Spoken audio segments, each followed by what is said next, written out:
Hello and welcome to the Temple Mount Podcast. This is another in our ongoing season or session of World of Dark Games. And I think we're up to our 12th or 13th session. You can find them all on the YouTube and the BitChute channel, but the best thing you can do is join the Temple Mount Discord server, and then you could actually play with us, and that would be cool. That being said, Mr. Shad Viano Feroth of Host Tremere, can you please read us your excerpt of lore for the day?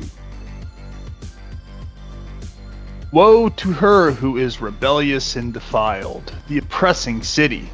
She listens to no voice, she accepts no correction. Her officials within her are roaring lions. Her judges are evening wolves that leave nothing till the morning.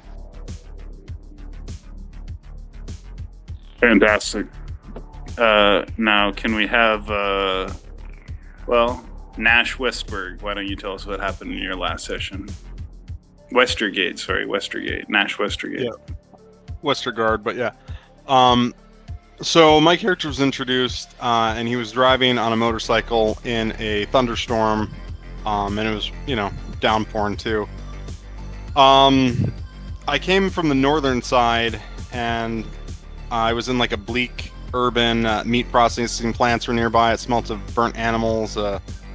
There's a bunch of train yards, industrial areas, and I passed some docks, and I was going to a more central part of the city.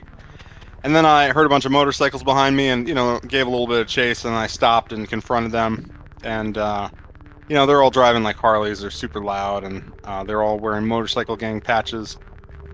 And they're all a part of the Satan's Angels, which I guess are part of the Brujah Anarch gang that has, declared themselves anarchs, and they say the North region is theirs.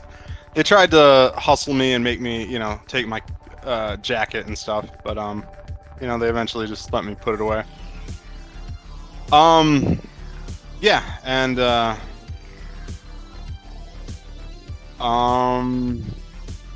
They basically told me the lowdown, like, don't sell any drugs, stay out of the north side, and they told me a couple places where to go, where I might find other gangrels and such. So I eventually went to the Wildwood Park to try to meet up with other gangrels there, and I could sense it was a domain of gangrel. And I eventually, I turned on my eyes of the beast so I could see in the dark, and I was going through, and finally I ran into a woman named Litu, and she is like albino. She has pink eyes, she has pink hair, she looks to be in her early 20s, and kind of talked with her a little bit, and she did not believe my story that I don't know anything about what's going on in the city, I'm just here to find someone. And she was less than friendly. She didn't attack me, but she basically didn't want anything to do with me. And it sounds like she knows who Clancy Adelbert is. She probably knows him by Newell Boone, but my character doesn't know him by that name. My character knows him. When he knew him, it was Clancy Adelbert. He's a gunslinger with brown hair, and I'm honestly out to kill him. And as I was leaving, there's some ghosts doing their thing, and I also saw some werewolves, and that was about it. I was, I left the park, and that's the end of mine. Thank you, Nash Westergaard. Let's have Lucy Fairbrook give her recounting of the last session from her point of view, please. Awesome. So, Lucy wakes up from a dream. In the dream she was having, there was a woman holding a baby, and she was looking out the window, rocking the baby. I'm in this third point of view, perspective. I'm not actually there. I'm just observing. I realize that there is something wrong in the dream. I notice the baby has black eyes, as does the mother. And the mother looks at the child, and it opens its mouth, and it's all just fangs, rows of fangs. Not just like our vampire fangs, but all of the teeth were pointed and sharp. As the dream ends, the mother looks directly at me, even though I don't have a physical form in that dream. I wake up. There's a thunderstorm.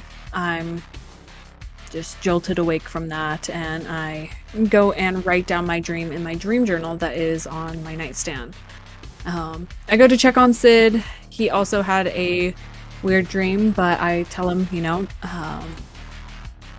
go ahead and head back to the college to pack, because we were planning to leave to Utah with Shad and Newell.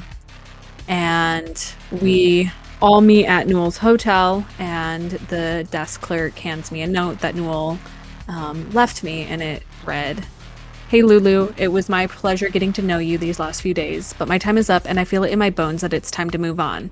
I've just found out that an old friend of mine who has every right to my blood is fast approaching, and though I admit I forgot to edit it. Though I admit has a right to my blood, and I'm not ready to give it up just yet. If only things worked out better before now. Anyhow, you take care of yourself. Things probably won't be as bloody with me around. And sorry for stirring up all of it before skipping town. Your faithful friend, Newell Boone," and he left a crushed up SIM card of his cell phone, so there was no way of tracking him or finding him based off of the device that he had. So we all head back to my occult shop, Shadows and Sage, and we get there and it's very clear that somebody had broken in. So I go, catching a feeling of a draft coming down the stairs, I go up to where my living quarters are above the shop and notice a window open. Lucy calls Callan to investigate, and because he has that background in investigation. And when she gets off the phone with him, she notices in her room that there is a dead rat on her dream journal. While this is happening, Shad's dicking around with stuff in her occult shop, and he wants one of her staffs that are there, so she lets him have it. Callan shows up, and they all kind of discuss the possibility of them all going undercover and joining the Zetites? Question mark? If I'm correct on that. Sabbat. I wrote that wrong down. Okay. I decide to tell them about my dreams that I've been having because it seems to be a pressing issue because of the journal. I tell them about him, and Shad's book that he stole during the ritual falls out when I say the word Gehenna. There's an illustration, Gothic style, of a devil with claws, horns. It seems to be the devil's Bible. The title's in Latin. There's references to serpents, dark rituals, possibility of summoning demons, kind of pictured there. Shad was able to find the ritual that was done with Sid, but he doesn't tell us the information he figures out from it. Gehenna means end of the world for all, and then Shad kind of has like a serious conversation of the possibility of us actually genuinely joining the Sabbat, whether there is the possibility of what they're teaching and preaching to be true. And that's where we ended.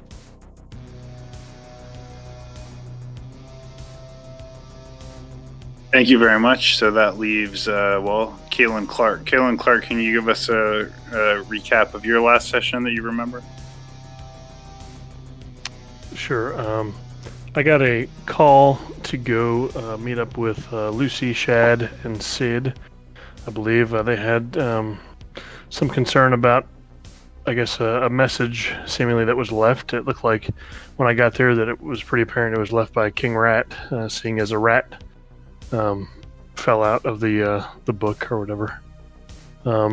We kind of talked a little bit about what it meant, the ritual that was that Sid was subjected to, and maybe some of the implications it might have for my character since he consumed of that dark ritual, which was like a anti-Eucharist of some kind of thing.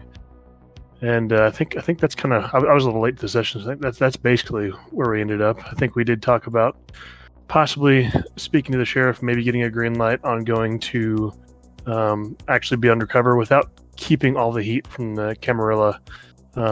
If they're hearing rumors about either myself or Shad or anybody else who may seem to be doing questionable things. Thank you. And finally, Mr. Shad, you may pick up the story from wherever you wish of what you recall and wish to share. Yeah, so basically the same that Lucy said. Although I did explain to the party both the rituals that the book fell open to and the one that they were performing, which seemed to be separate rituals, although the first may have already been performed by that time because of the snake, which may have been a demon that was present at the ritual in the church. Shad was a little bit drunk because of his feeding on a passed out kind, but the talk of the academic talk seemed to sober him up a little bit, and then after having a long strategy session and spending the night in with the party, we all fell asleep, and then Shad woke up and went to the party. Although he didn't leave any notes for anybody. Sid Rogers had some tickets to a party in the quad in the Cascadia University, and Shad just went early without telling anybody to scope it out. Okay, so thank you all for recapping your memories of your last sessions. I'm going to start with Lucy, and with the assumption that each of you have slept in your respective layers, unless you tell me otherwise when your turn comes. You can tell me where you are and what you're doing. But otherwise, I'm going to assume that you are sleeping. Yep. And about to wake up. So, Lucy, you are dreaming again, and you dream that you are on the beach. And it's a beautiful beach. There's some palm trees. It's nighttime. The moon is in the sky, reflecting off the water. And you suddenly see a vision. The moon is in the sky, right? A full moon. And there's a ladder made of light coming down from it. And you can see one person. You can't tell if it's a man or a woman, but they're wearing like white robes. And they're kind of shining with like the light of the moon. And you also see people climbing up the ladder on one side. And you also see people falling off the ladder and crying out in fear as they fall. And so you're witnessing, beings going up and down this ladder to the moon. But at the very top of the ladder is this angelic being that's like shining with white light. Doesn't have wings, nothing like that, but it is a human. You can't tell if it's a male or female. Either way, it's like a very beautiful person. And they're just kind of like shining. And you see some people falling off the ladder and some people climbing up the ladder. And then you wake from the dream, and you are in your lair at Shadows and Sage, I think is the name of your store, right? Right. Mm-hmm. Right. Okay. So am I correct in assuming that all of you were in your respective places at the end of the last session?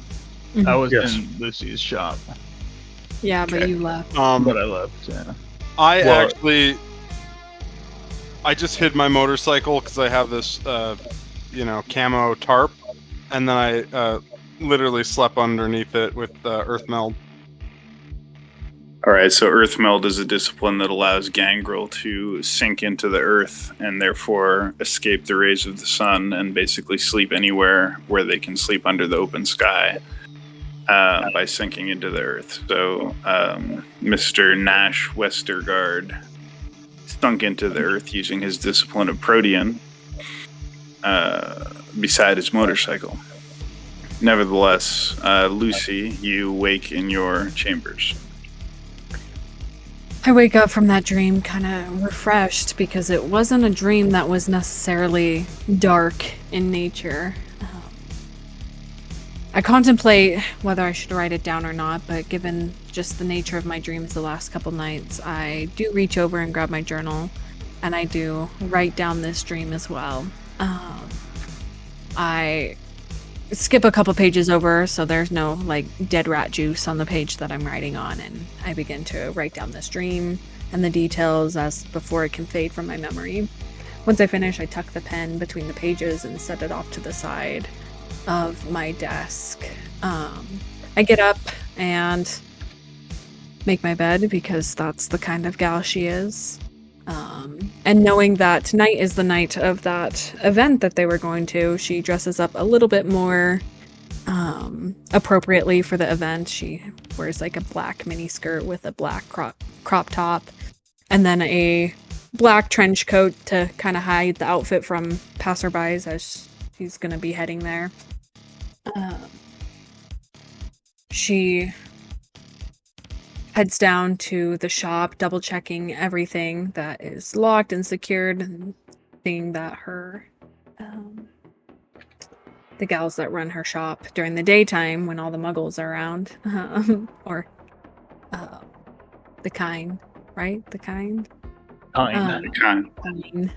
are around, just making sure that things are safe and sound because of the previous break-in, which she did inform Elizabeth about, to keep an eye out for this specific location in regards to the King Rat.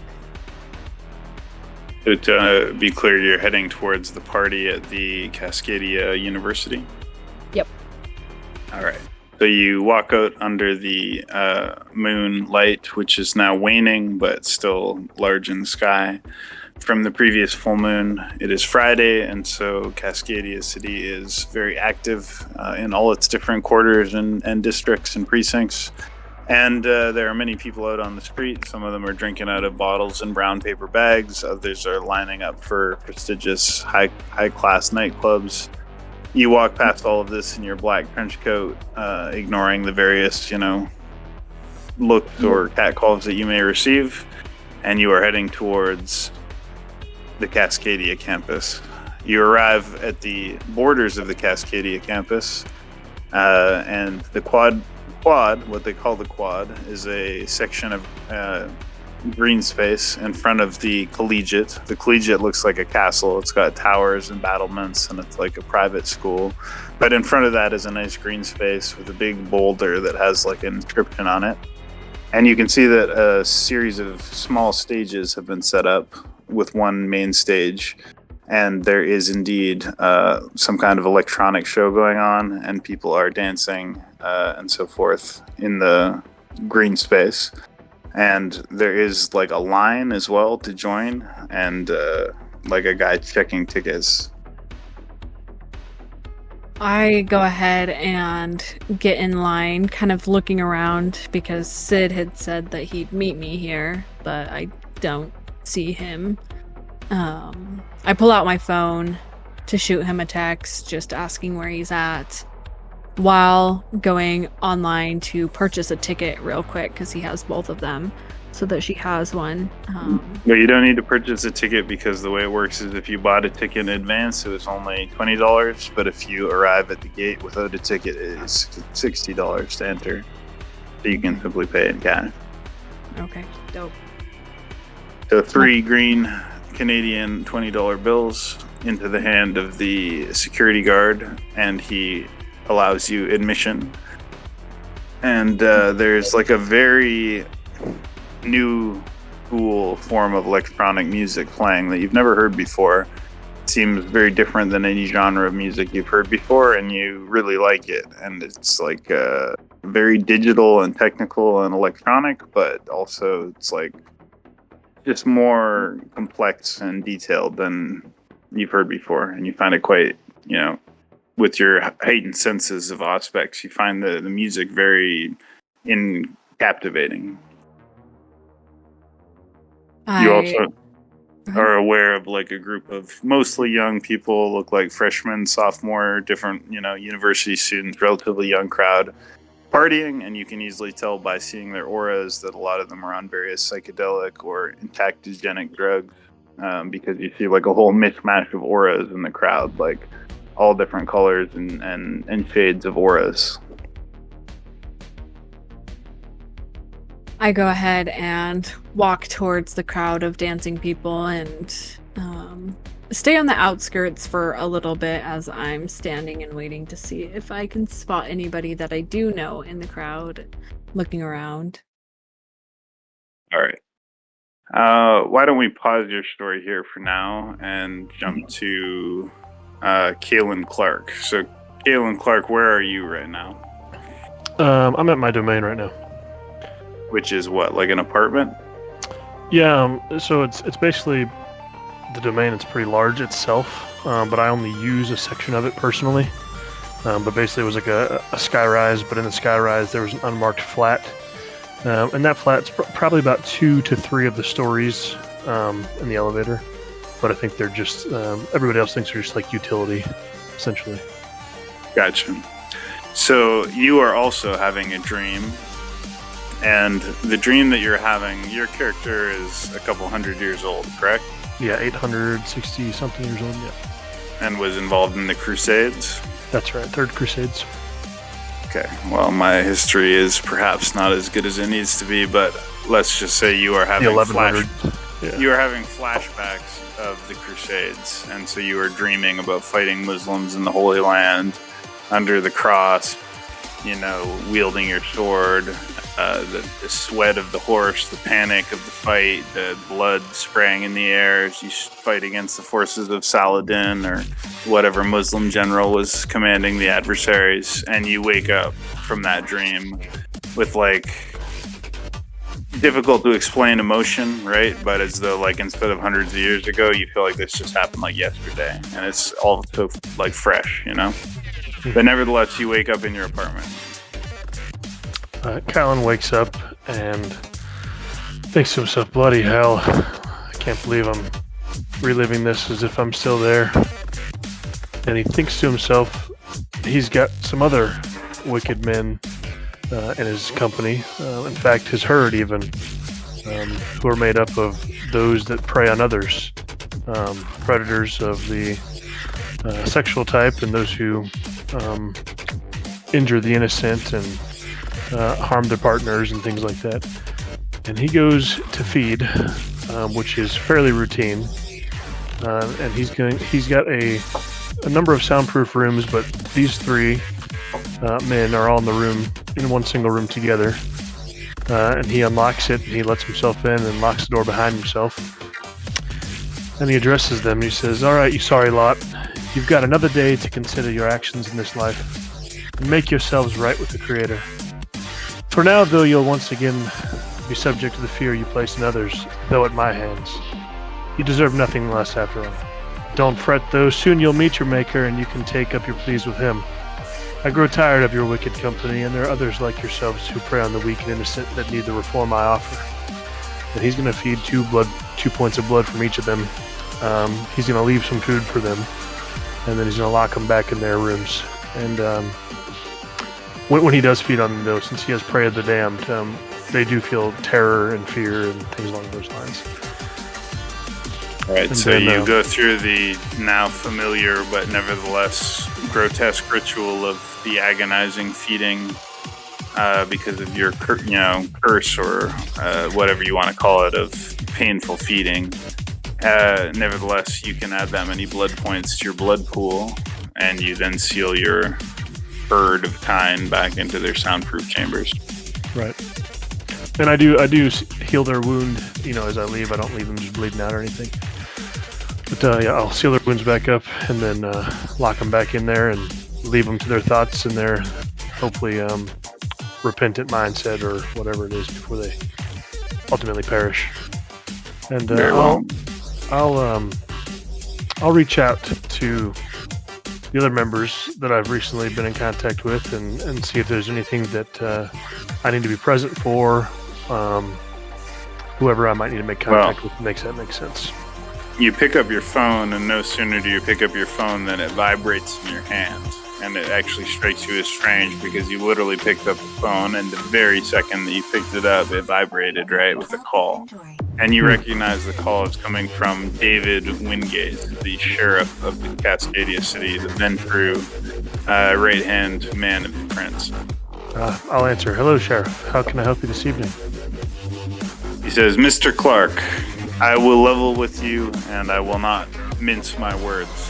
The situation in Cascadia City has reached critical levels, and despite our best attempts to spin the narrative and the optics, the Camarilla is looking weak, and with the recent fall of Arcadia City to the west to the Sabbat, it is necessary that we make a show of strength. We assigned a relatively trusted and respected ancile of the Tremere, Shad Viano Farah, and that was not sufficient. Elizabeth Fairbrook provided her own childer, Lucy Fairbrook, to add diplomatic clout, and that still was not sufficient to solve the situation. And finally, we have assigned you, a member of Clan Ventru, to oversee this situation, but the prince is not satisfied with the progress in stabilizing the situation in the city, and we no longer have any further choice. So we've activated the whip of Cascadia City, and for those who aren't familiar or who do have the occult knowledge or whatever to know, another important role within Kindred society, along with the prince, the sheriff, and the harpy, is the whip. And the whip is essentially the enforcer of the prince. And so he says, we have been receiving contradictory but concerning intelligence, particularly regarding a Tremere by the name of Shad Viano Farah, who has apparently been making overtures to the Setites, the Sabbat, and at the same time claiming loyalty to the Camarilla.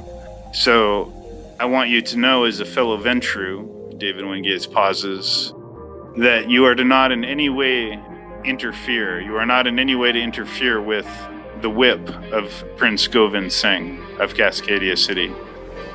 Nevertheless, I would like you to keep an eye on the situation, protect Lucy Fairbrook, protect Sid Rogers, and keep an eye on Shad Viano Farah, and report any information that you have as soon as it becomes actionable or relevant for our intelligence. Do you understand what I'm asking of you? Yes, Sheriff, I do. Also, Sheriff, I would wonder if the whip would be necessary, if it were the case that I could possibly arrange a meeting between yourself and Shad and possibly the prince.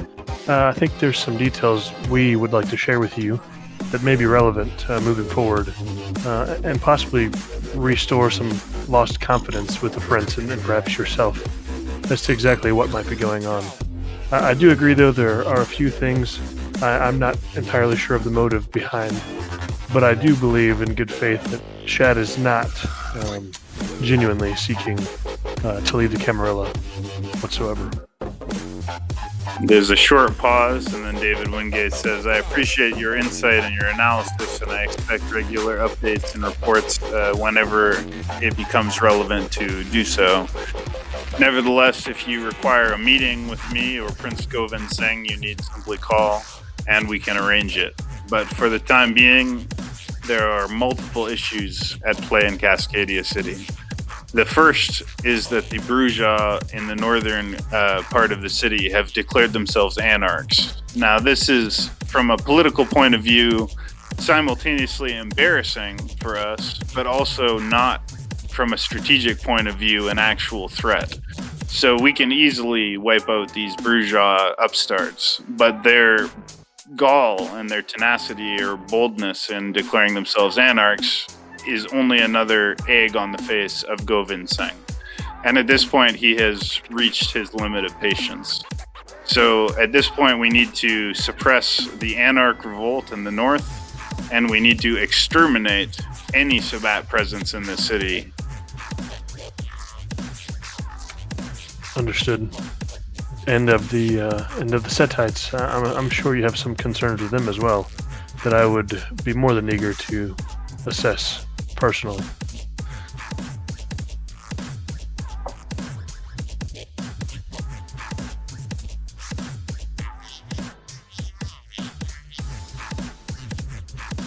Looks like we lost him briefly.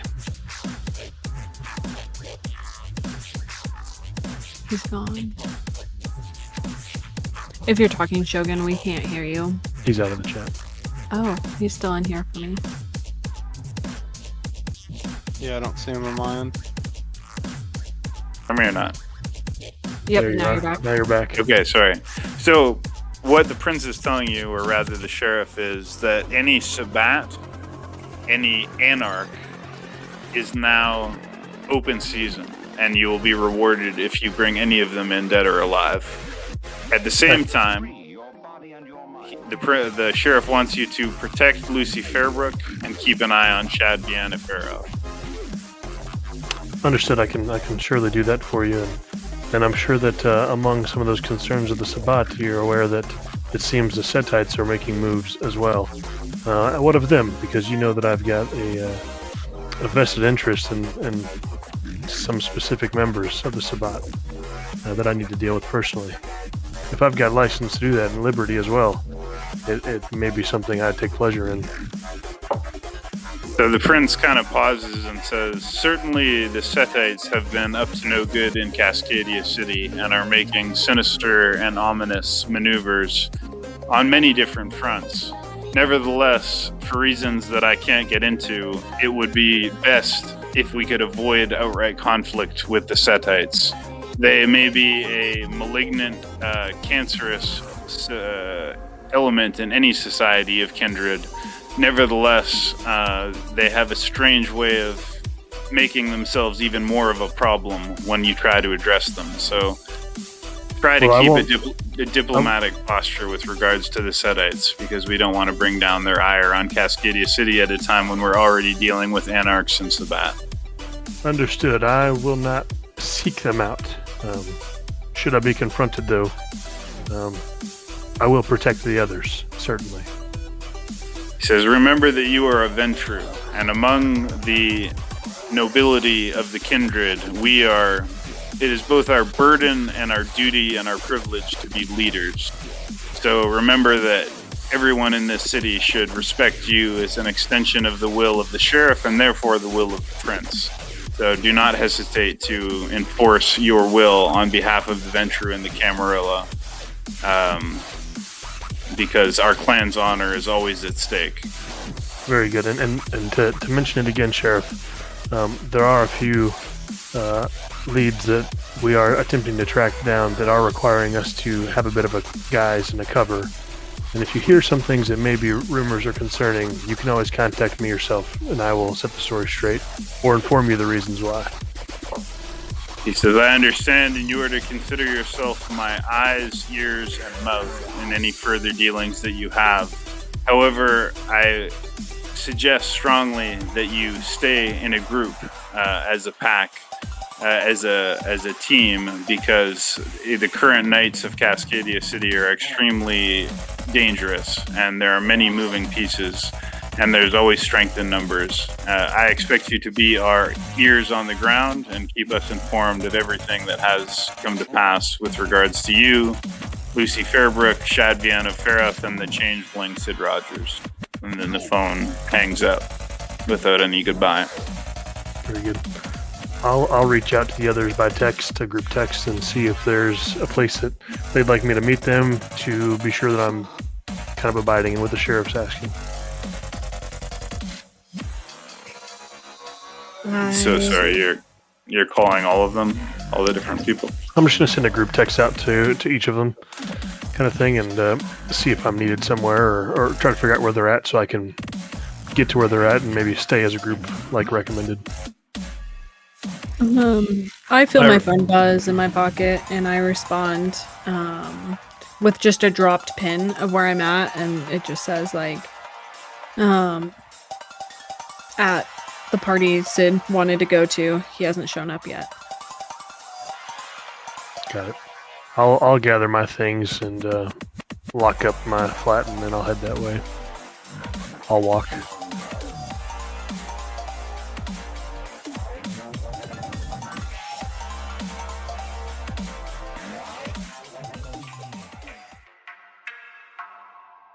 A few moments after you send the pin in the group chat, you feel an eerie presence behind you, and somebody grabs your shoulders and whispers in your ear, "Boo." She sends an elbow straight back, instinctively, to whomever grabbed her, and she turns around. What the fuck? Glad you made it, I say, kind of rubbing at the place the elbow hit, as if it hurt more than it really did. But I see you've invited our friend Callan.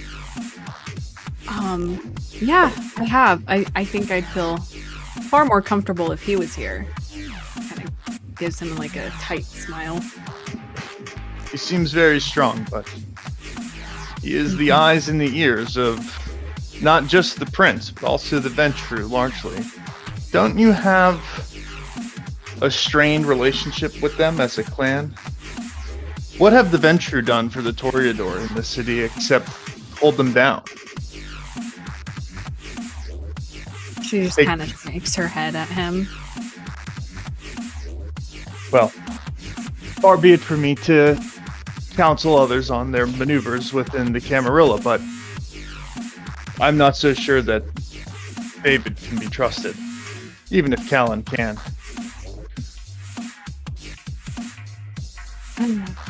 Yeah, I hear what you're saying.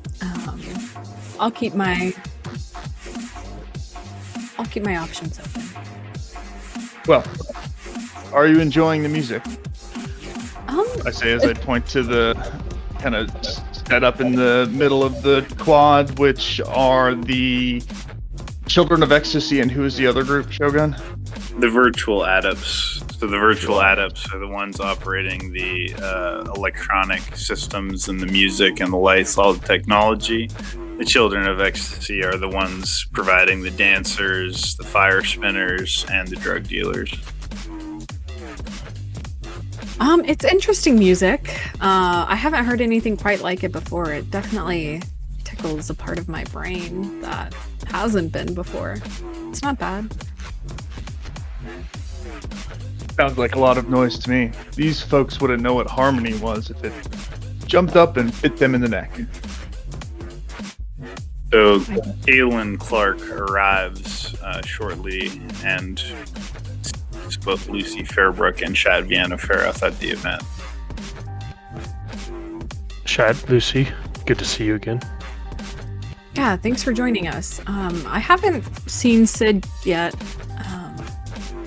His location hasn't changed, so I don't know, maybe he's just not feeling it tonight.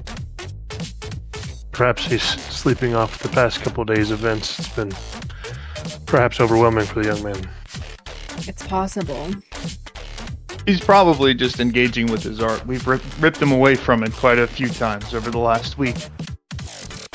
His dorms are actually right around the corner. Oh.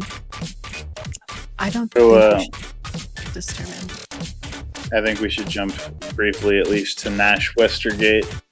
So you have been sleeping under the earth, and you awake and claw yourself out of the ground. The moon is waning. It's Friday. You're in Cascadia City, and the time is about 1 a.m. I'm gonna hop on my motorcycle after putting everything away, and I'm just gonna drive around and look for anything happening, you know, like clubs with lines out the door. They're easy targeting for some quick blood. And I'm also going to try to look for other kindred in the area, you know, try to find out about where Newell might be. All right. So you begin driving around the city on your motorcycle, looking for either active nightlife and or something that might lead you towards your target. And although you see quite a few nightclubs open on the main strip, like the Shark Club and the Voodoo Lounge, you also pass the Cascadia campus, where you notice that there seems to be some kind of open air party or rave taking place as well. If you go farther past that, you start coming to some dive bars and a rougher area of town. I'm gonna stop at the Cascadia campus. Collegiate blood being especially nice to dine on, especially because they're generally intoxicated and or drunk. Well, certainly the vibe that you're getting from the music, which is quite psychedelic and, you know, trippy, and the way that the people are dressed combined with the way that they're dancing. And you're able to pick up with your sharp senses. There's a lot of dilated pupils and a lot of people who seem to be intoxicated at this campus party. I'm gonna see if there's anyone that'd be real easy to just sneak up, like that's really out of it. That'd be easy to just sneak up on and, quickly bite them so they're, in a euphoria, take a blood point or two, and then lick the wound clean and be like, oh, sorry, bumped into you, and then get the hell out of there. All right, so we'll just have you roll 1d10 as a hunting roll, but this is an extremely easy place to hunt, so all you'll need is a 5, because there's a whole host of intoxicated people here that could potentially be bitten. So roll a 1d10 and roll a 5 or better. Okay, can I use a willpower point? Yeah, you can expend a willpower point to automatically succeed. Alright, this is a really stupid use of it, but I'm doing it. Alright, so anyways, you see like a group of young women in their early 20s, mid-20s, whatever, dancing together. And they seem really messed up on what you would probably guess is ecstasy or MDMA. And so going up and kissing one of them on the neck is an easy proposition. And you sink your teeth into her neck on the carotid arteries, and she kind of goes limp with pleasure in your arms. And you're able to feed from her. And her friends are so messed up and dancing to the music that they just think this is an amorous encounter. Alright, I take 2 blood points, lick her wounds, and, go deeper into the club. Was she on anything? She was. And so you start to see like a aura or a halo around everybody. The music sounds more enticing and intoxicating. And everybody around you now looks more beautiful and more attractive than they did before that you drank the blood. You presume that quite probably the person was on ecstasy. Alright, I go deeper into the party if I can. You can easily weave in, however, before doing so, well, whatever, you will assume you paid your entrance fee before you came in. Yeah. So you work your way towards the main stage. On the main stage, you see a young man with like very highly sophisticated looking DJ set up in front of him. And he's spinning the music that you're hearing right now. But there's also 2 small side stages on either side. And there's a man and a woman, respectively. Man on the right, woman on the left. And they're also mixing. So they're all mixing the music together. And people are just going crazy, dancing. There's a light show. Everybody's freaking out. It's like a lit rave. And you worked your way to the middle of the dance floor in front of the main stage. Right around you is just like jumping up and down and like throwing their hands up, head banging. Do I see any kindreds in this area? You can roll like a perception check plus whatever relevant skills you might have to try and search for such information. Awareness is for like supernatural stuff. Alertness is for mundane stuff. Which one is it? Is it just? Well, if you're trying to perceive supernatural beings, I guess awareness then. Okay. Well, I don't have any points in that, so I'll just do my perception of 3 and difficulty. How much? 6 or what? You call it 7 because of how chaotic the environment you're in is. Fair enough. All right. So I roll 1 success. All right. So you look around and you notice someone who stands out because they are physically attractive and have colored hair and have arrived on a motorcycle. And so you notice Lucy Fairbrook, although you do not know that name, entering the party, and beside her, a young man with like whitish hair who appears to be only a teenager. All right, I go over to them. So, Lucy, Shad, and Kaylin, you see a man approaching you. Can you describe your character and your appearance? Yeah, I've got pretty well long, kind of dingy brown hair, bright green eyes, and kind of like a sorrowful expression generally. I'm wearing,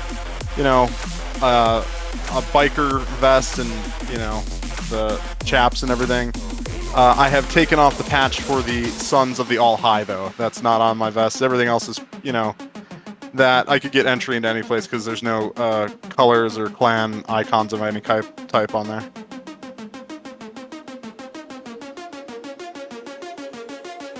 In any case, the music is playing, the set is, going, people are dancing, and you see the aforementioned individual weaving through the crowd towards you as you join up. I'm gonna look at Lucy and be like, that looks a lot like the man from my dream. The one I was telling you about the other evening. She kind of turns her head in the direction that Kaylin's looking. Huh. You mean the dream you had about somebody coming to town, right? The one I had that I knew somebody who was seeming to be an associate of Newell. Interesting.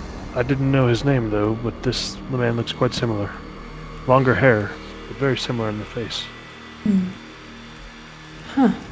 Well, it looks like he's headed right over to us, so we shall see. The two of us are kind of just like looking over at Nash, so it's obvious we can tell that he's walking towards us. I walk up and I just kind of extend my hand, and as I do, you see a bunch of Norse runes on the backs of my hands and stuff, various runes. And I say, enchanted to meet you two here. I was beginning to wonder if there was any of our kind here. I'll take his hand and shake it firmly and say, Northman.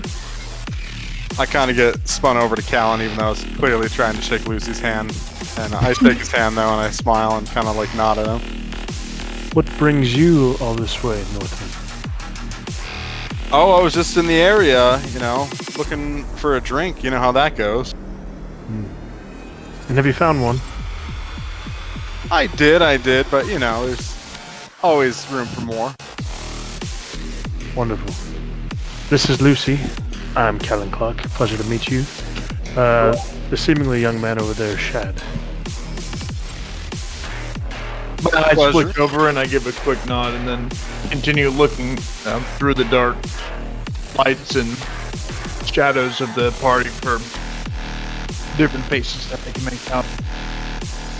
You don't all look like college students. What are you all doing here? Is the music that good? So as Shad looks around the crowd, it's not difficult for you to see the familiar face of Sarah Fairbrook, who Lucy Fairbrook also is easily able to see. She's a very beautiful girl who always stands out in the crowd. And so you can see that she is listening to the music, not playing a set as you're familiar with seeing at the Pyramid nightclub. She's listening to the set. But she seems to have a retinue of people around her, both men and women, all of them good looking. Many of them, in states of partial undress, and she seems to be kind of holding court over a little corner of the party. But you do recognize that she's there.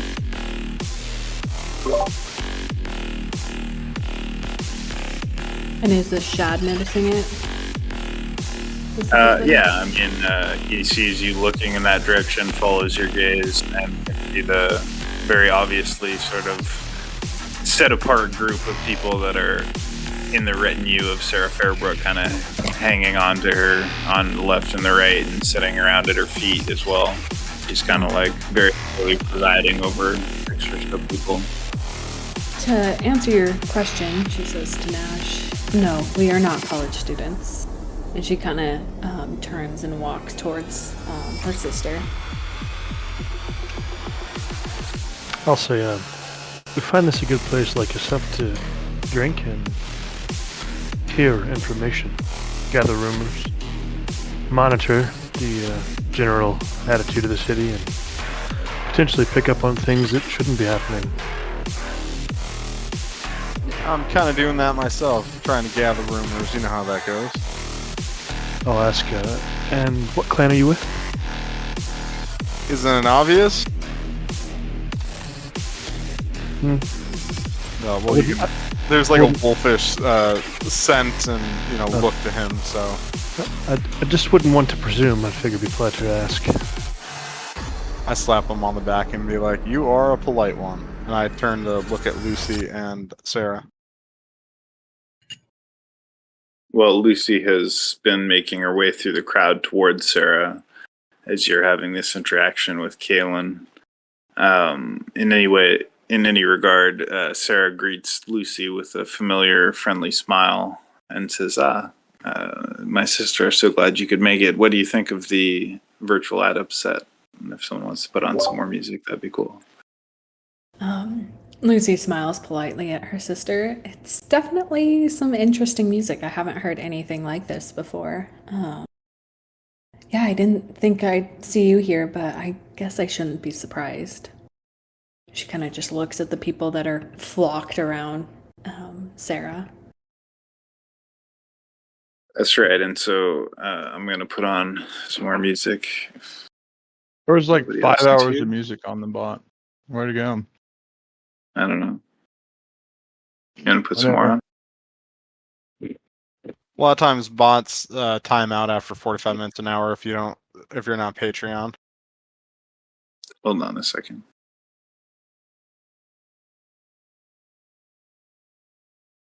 Gotta add music.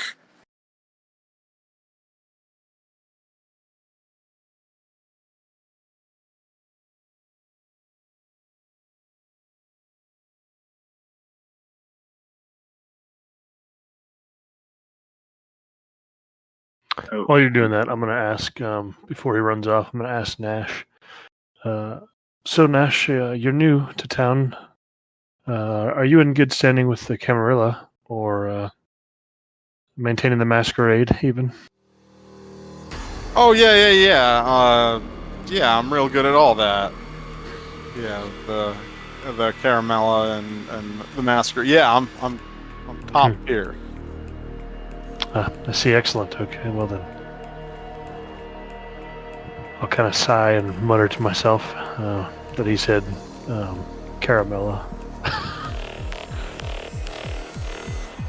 Anyways, Sarah Fairbrook is in her sort of VIP little section of the party that she always seems to find no matter where she goes. And she has her little retinue of followers and hangers-on. And she indicates through a subtle hand gesture to Lucy that she should feed on the young man to her right side. You know, again, early mid-20s probably, attractive man. And she's kind of smiling at you in a knowing way and getting him. He seems to be on drugs. He's got his head on her shoulder, his eyes closed, smile on his face. And Lucy smiles at her sister. You know I'm very cautious about who I drink from, but it is a party. And she kind of just shrugs her shoulders and walks over to the male and takes his hand to pull him up from her sister. Kind of struggles due to the state that he's in, but once he lays eyes on her and sees how attractive she is, he just kind of flocks over towards her. She brings him in close and bites his neck and begins to drink from him. so he goes limp with the ecstasy of the feeding. You also feel not only the pleasure of the blood feeding, but also the MDMA that he was on is rushing, to your brain as you drink. So you have to roll willpower check, stop feeding, with the difficulty of 6. That's your willpower dice pool or 1 point spent to automatically succeed. Okay, sorry. I have my laptop right now. Navigating. Where is Well, while she's doing that, Callan will make his way over to Sarah as well. All right, so you weave your way through the crowd, which parts naturally before you as you move towards them. I'm going to ask her, Sarah, I'm looking for, something of the drugs that you're selling here, something strong. Perhaps something for more than one of these mere mortals. I walk up from behind and kind of slap him on the back and sound like, "Man, you sound like a nerd. I'm here to buy one of the drugs, Sarah," he says. It's not for me. So Sarah sort of smiles and says, "There's a reason why we like to associate ourselves with the children of ecstasy. as far as the kind go, sometimes they may seem dull, but they have a remarkable instinct for hedonism, and they have come up with some rather remarkable substances in recent years. If you would wish to sample of such, my friends here would be more than happy to share the state of mind that they're currently enjoying. She kind of gestures at the various hangers-on around her. I'll kind of pull out a small roll of cash and hand it to her and say, I'd like 3 times what they're on. Well, she says if you wish to purchase some drugs, that's certainly not a problem, but if you're looking to experience the high, I would recommend enjoying the company of some of my friends here. And she gestures again at her friends, kindred again being only able to feel the effects of drugs when they feed on humans who are on those drugs. Right. I'll look at her and I'll say, just the drugs, thank you. Well, she says there are many kinds of drugs that the kind enjoy. What particular variety are you looking for? And I'll say, whatever gives them the least opportunity to wake up in the morning. He looks at you with sort of like a confused and not confused, but just like a thoughtful look. And she says, well, they call it down because so few of them ever get back up. Are you looking for something like that? Yes, I'll take 6 doses of that. Thank you very much. She kind of chuckles and says, 6 doses. She says, fingernails worth would kill 100 kind. But if that's what you're looking for, and she reaches into her pocket and hands you a packet of like a little Ziploc baggie full of a nondescript white substance. She says, they call this down. It's fentanyl, basically. It'll kill an elephant, but the people want it. I'll say, very good, Sarah. Here's the money, and I owe you one. Well, she takes the money and puts it in her pocket, but kind of smiles as though she didn't expect any payment. Meanwhile, Lucy is still feeding on one of Sarah's retinue. Did you roll a willpower check? Yeah. I got 1 success out of 6. Did you get any critical failures? No. Okay. Well, then you succeed in ceasing to feed despite it being very euphoric because of the combination of the drug and the blood. But you drink as many points of blood as you chose to, and you can add that to your blood pool. And then you lick the wound, sealing it shut, and the man on whom you fed, passed out with a big smile on his face. Kind of wipes at her lips just in case there's blood and turns back to the group. Seeing that Callan joined as well as Nash. Well, where's Nash right now in this scenario? Right behind Callan when he was talking about the drugs. Okay. And Shad? Just on the edge of the party, looking around. I guess I'm still somewhat nearby the rest of the group. I'll make my way back over to Shad. I'll try to shed the recently met Nash, if possible, in the good company of these 2 fairly attractive women. So, as you move away from Sarah Fairbrook, she turns her attention to her sister, Lucy Fairbrook, and says, to be perfectly honest, I've been a little bit worried about you, my sister. The rumors on the streets are conflicting and concerning. Is everything okay? She kind of sighs, trying to blink her eyes a bit as the effects of the drugs are beginning to move through her. Since she's partaking in blood that does have drugs in it, she's a bit more open and vulnerable than she'd normally be. She kind of sighs. It's been a lot. It's been a lot. And she kind of just smiles with her eyes closed before opening them and looking at her sister. There's a lot of things that are out of my control, and you know how I crave to be in control, and so I'm just rolling with it. And she kind of laughs at the pun that she makes. Your sister laughs as well, and she holds her hand out and makes like an overly dramatic like face and says, "There are more things under heaven and earth than are dreamt of in your philosophy, Horatio." And then she kind of laughs at her own joke and says, "So Shad, you've been spending some time with that Tremere. What is your impression of him?" Shad, there's something about him. I don't know. He's just all over the place, and I can't seem to understand where his intentions lie. I've tried my best to follow what he's doing, but it's just gonna take some more investigation. And she says, "And how about the rest of your companionship? What about Kaelin Clark? Can you tell me anything about him?" He seems to be loyal to Camarilla, to the Ivory Tower, but there hasn't been much of him around. I just met him the other night. But he seems to be a good person. She kind of laughs that she called him a person. And then there's Sid.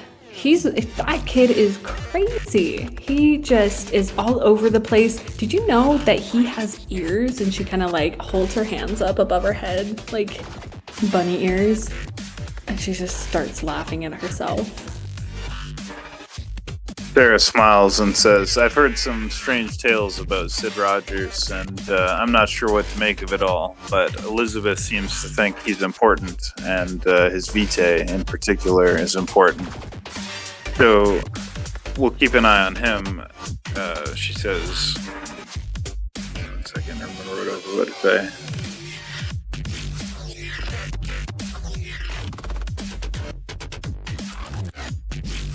Having a CTE moment.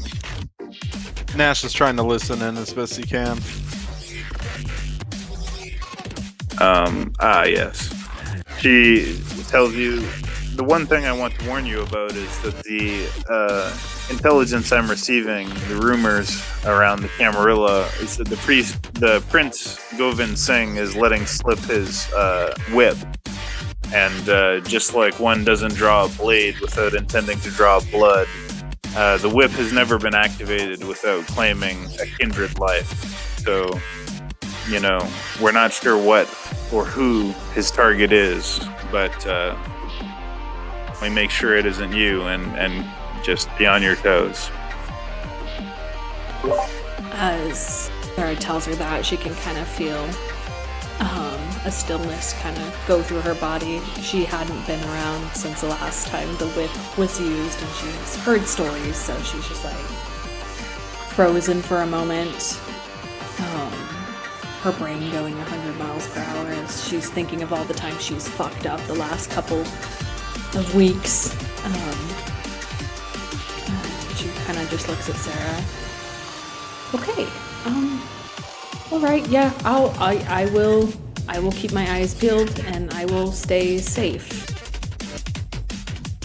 So the other thing that you notice just with your aspects is that the people who are in the retinue or the, immediate company of Sarah Fairbrook, they all have a very bright, very colorful aura, which is like more rainbow colored, whereas like the other people dancing have various different auras. But the people around your sister all seem to have this similar like rainbow aura, which is very unique and you haven't really seen before. So She noticed. I'd like to get a quick chat in with Shad before everybody creeps over. As Callan approaches, you see my eyes are still darting through the party, kind of standing on the outside of it, trying to make something out. What it is or who it is, you can't really tell because my eyes never stay fixed for more than a second or two. But as you approach, I say without sparing a moment to look at you either, I wish those two would just kill each other and get it over with. Right. Sorry. Go ahead. Which two? Sarah and Lucy Fairbrook? Okay. But, I mean, yeah. I wasn't talking to the DM, I was talking to Callan. No, I just wanted to understand that. My bad. So, right, you mean the sisters? Yes, the so-called sisters. Everybody in the Camarilla is out for blood, particularly the Toreador, and as you know, the Venture do it as well. They're all angling for a greater political position, more power, more resources, a greater title. And obviously, Sarah is more beautiful, more wealthy, older. The only thing they're on par in is their generation. Right. Yes, the ambition of many seems to spoil a good number of our Camarilla around here. I'm not so proud myself that I can't admit that my ambitions get the best of me at times as well.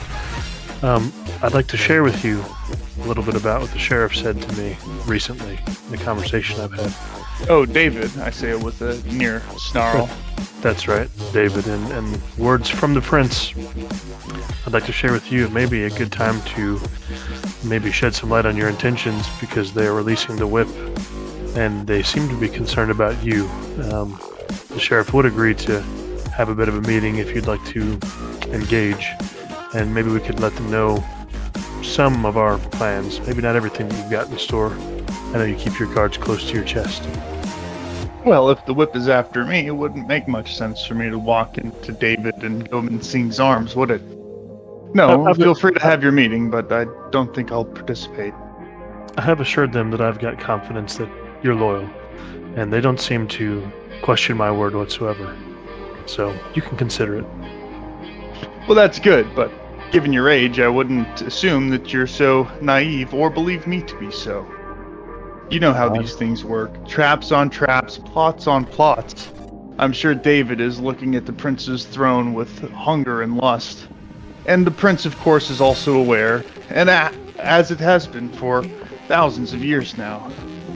Yes, the power struggle is quite apparent, and it seems like the strength and the reputation of the Camarilla is waning. But I do think for now, I'll stick with you, and I'd like to see us through to the presentation to the prince at Miskatonic University, if you'd still be interested in that. That's a good idea. It would be nice to get some results for the Camarilla. Very well, and we can keep this conversation between us. The others need to know details that concern you directly when I speak with the sheriff. Details? What details? I say, still looking through the party, nonchalantly having this conversation about people's motives and strategies and all the backroom, backhanded, manipulative tactics that are going on around us. I just will say, mostly hearsay. I see as I flick my eyes for the first time from the crowd over to Callan and raise my chin before looking back at the party. Who's that new kind, or that new kindred? I don't know how new he is, but he says his name is Nash. He's a Northman as far as I can tell from his tattoos, but he hasn't really revealed much about himself yet. He seems to be a motorcycle fanatic of some kind. He says he's with the wolf kind there. What do they call it again? Yeah, Gangrel. Yeah.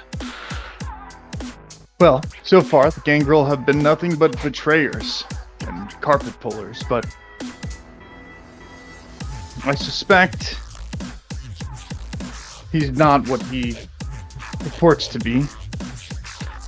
Right. Perhaps, if you're interested, I know that on the north end of the city, our help could be used. It might put you back on the good grace side of the inquiries about you lately. If he's interested, maybe he can join us in going and dispatching some of the Bruja that are so boldly becoming anarchists. That is a good point. I didn't quite get to finish off Dale, I think his name was. I waved my hand. I wouldn't like him to plot for too long my downfall, which I'm sure he's doing. Right. Would be nice to put a nail in that coffin. I agree. It'd be two birds with one stone, in my opinion. Well, let's head Are there you- now, I suppose. I'll There's nothing say, keeping me at this party. Noticing your eyes darting and things, I'm going to say, are you expecting someone? Oh, yes. Aren't you? Who else would we be expecting? You looking for Sid? Sid? Oh, Sid. Yeah, it would be nice to run into Sid.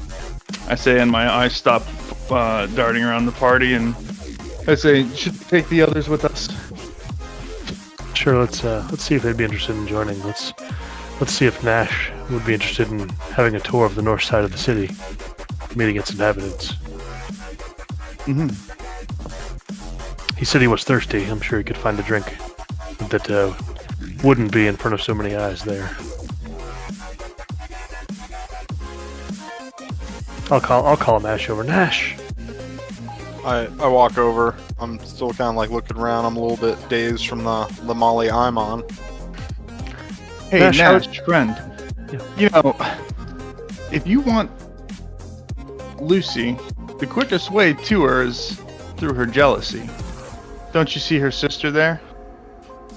Oh yeah, the looker. Yeah, I like her. She's the hotter of the two for sure. Mm-hmm.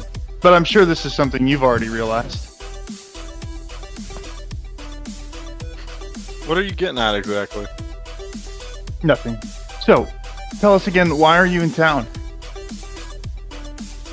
Oh, guys gotta travel once in a while. I'm just kind of looking around. You know how it is. Trying to find a new place. Speaking of new places and looking around, would you be interested in trying to find some more to drink in the north side of the city? The north side of the city? Yeah, it's infested with Anarch Bruja, though. That's right. That doesn't scare you, I assume, a biker like yourself. Oh, actually, when I first got into town, I almost had to mess up the three of them. Oh, and from which gang, do you recall? They were the Satan's Angels, I believe they were called. Well, we've had a little tussle with a group called the Warriors, I believe. But I'm thinking they're mostly all related in one way or the other.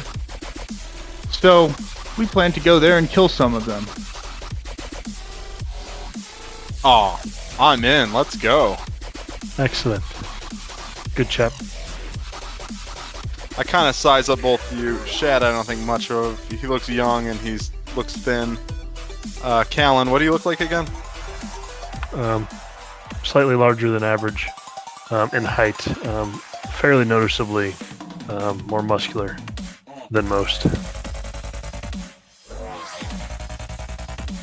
Probably about 6'1". I'm wearing a trench coat and a bit of a suit. Loosely worn tie that's kind of like, I'm not making much of an effort to look super sharp, but looks like I may have just gotten off work or something. How good are you two in a scrap? Trust me, you'd rather be on my side of the fight. I suppose you'll have to wait and see. I suppose I will. So what's the holdup? Lucy, would you mind coming over here? She kind of like hears her voice and she like turns towards the group and sees the three of them together.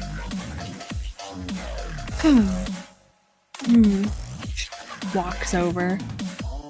That was your sister, Sarah. She's lovely. Lucy, Her head kind of tilts at Nash. Oh, Lucy, I'm sure you'd be eager to do a favor for the prince, perhaps even the sheriff. Depends. They've asked us to go to the north side of town and see what we can see about the Bruja up there who've so deliberately declared their anarchy. Perhaps dispatch a few of them if we get the opportunity, and if not, gather intel. By dispatch, do you mean? And Kill she them. kind of like takes her thumb and goes across her throat. And I'll say yes, kill them. Okay. We have to have a bit of a show of force to reestablish that the Camarilla aren't pushovers, if you understand what I mean, and that's in all of our interests here, apparently. She nods her head, still clearly rolling. Am I gonna get blood on my clothes? Depends on how close you get. Okay. Excellent. Speaking of, Nash, you've introduced yourself to the prince. Is that correct? Who? Oh, Gobind Singh is his name. I don't think I know anyone by that name. But hey, Oh, I look. thought we were going north to, go kill Bruja. I'm pumped. I'm ready for it. And my character is impatient. And I will now roll a willpower check to see if I a self-control roll to see if I storm out there to go fight some Bruja right now. What is my self-control at? My self-control is at a 4, actually, so that's not horrible. Oh, actually, I got like a super success, so I am under control. All right, so you have a moment of rage, but you managed to control yourself. So what were you saying about this Gobind Singh guy? I'm sure that if we manage to take down some Bruja, you could meet him shortly after and probably be in good graces. Yeah, That that is works for me. That is our prince of the Ivory Tower.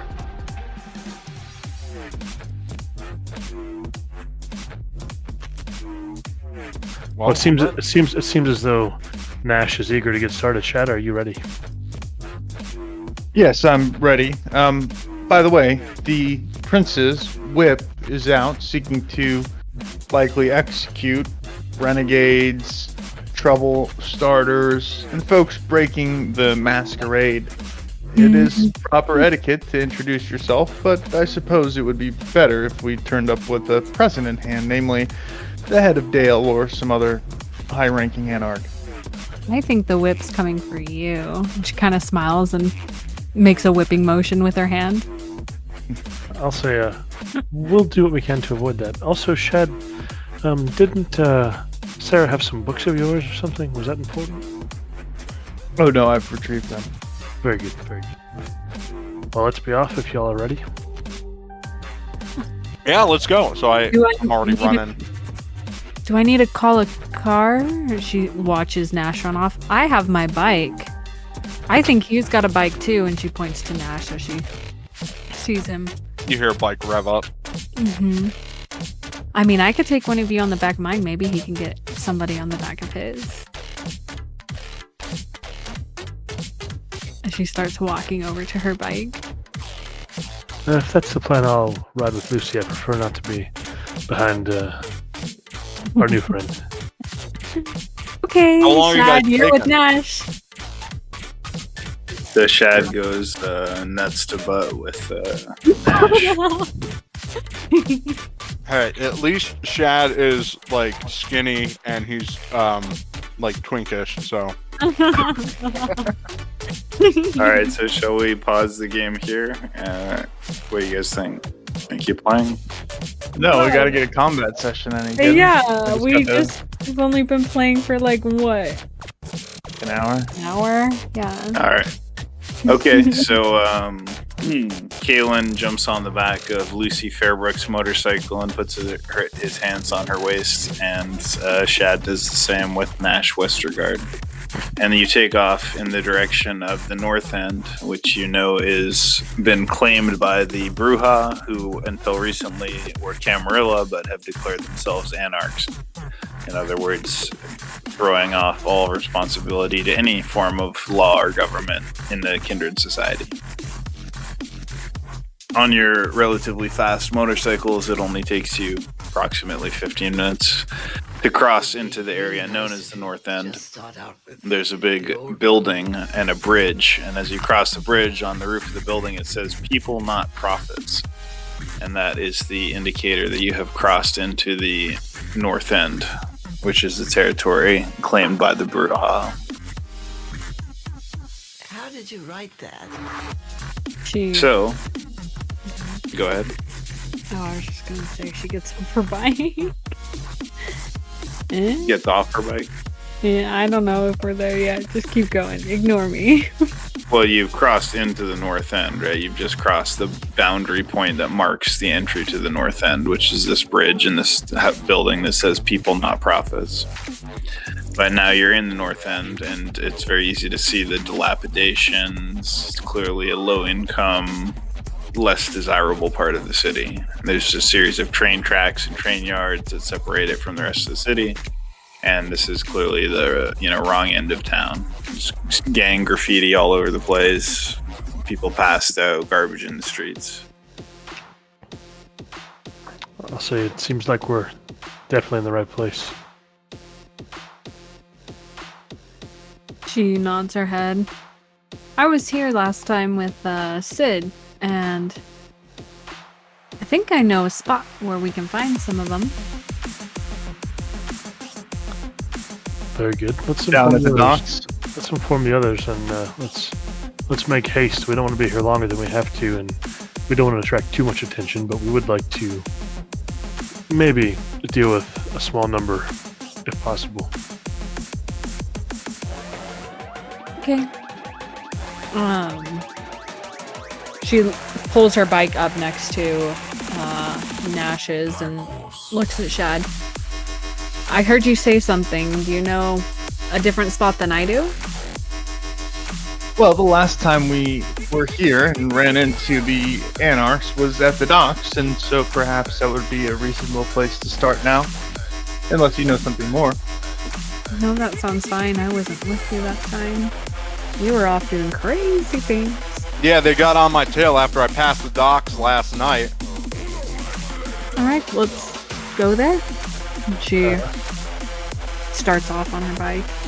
Towards the So you gun your engines on your respective motorcycles in the direction of the docks and the specific location where you found the outdoor rave last time, where people park their private fishing boats and small luxury yachts and so forth. And once again, there seems to be a party, but not as many people are here. They're just drinking out of a brown paper bag and listening to music from a speaker that they've set up. But it's a smaller group of people. Looks like a good place, doesn't it? She pulls her bike to the side of the road,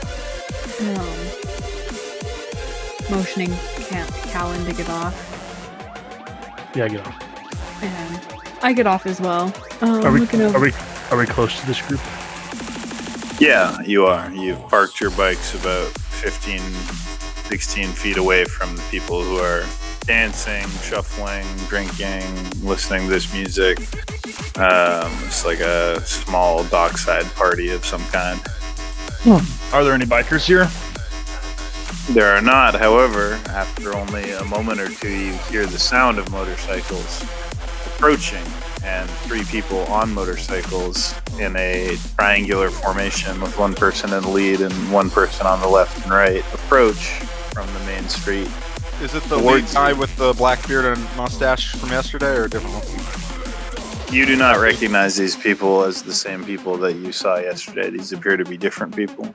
As they approach, However- while they're still going fast, I'm going to pull my rusty piece of metal out of my pocket and just stare at the front bike. And I think it's an automatic success on the ritual. To All right, make the thing well, blow up.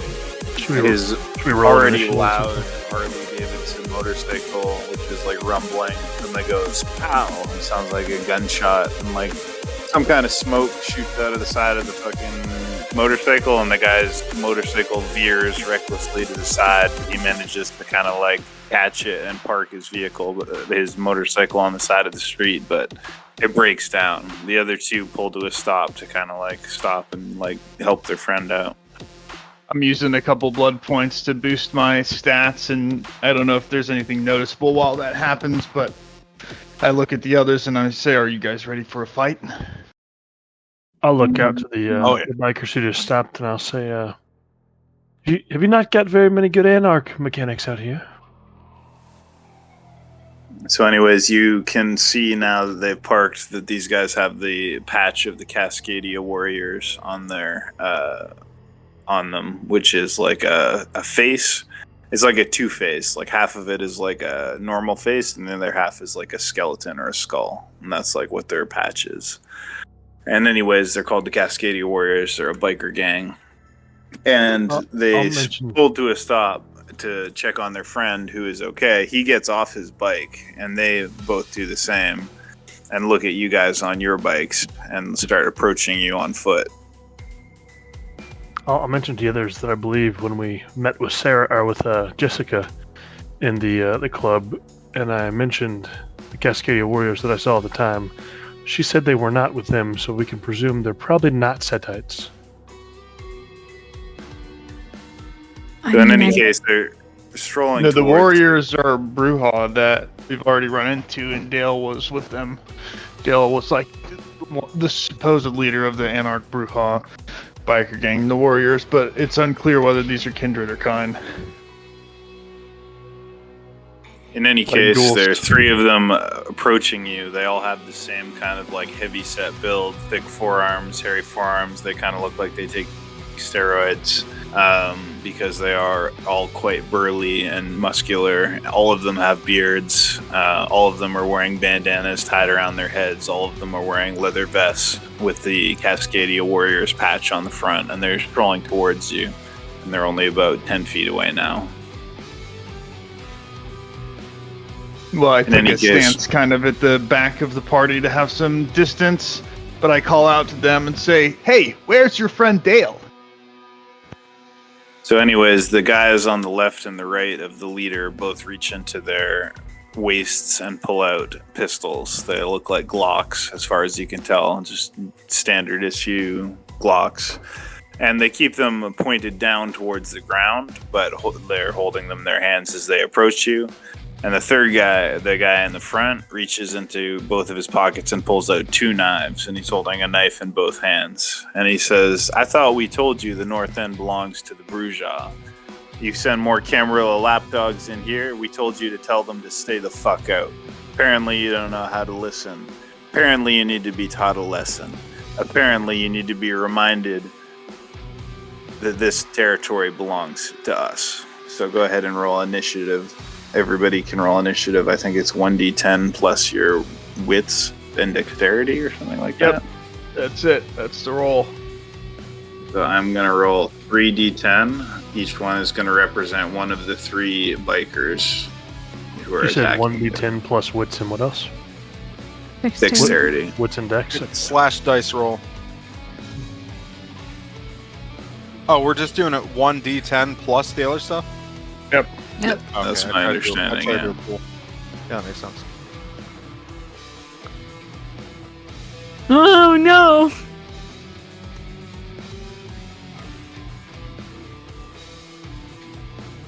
I don't want it. Alright, so 9 and 8, so yeah, I got 17 as well.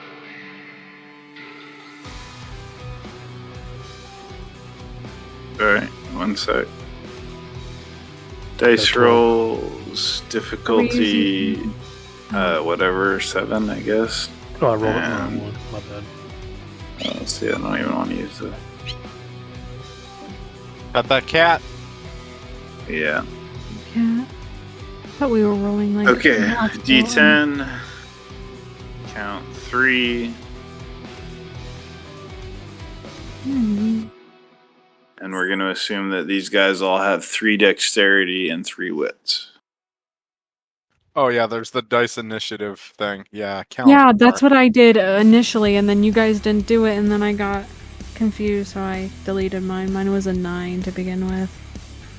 An initiative of 9? Yeah. And that's using your dex plus wits?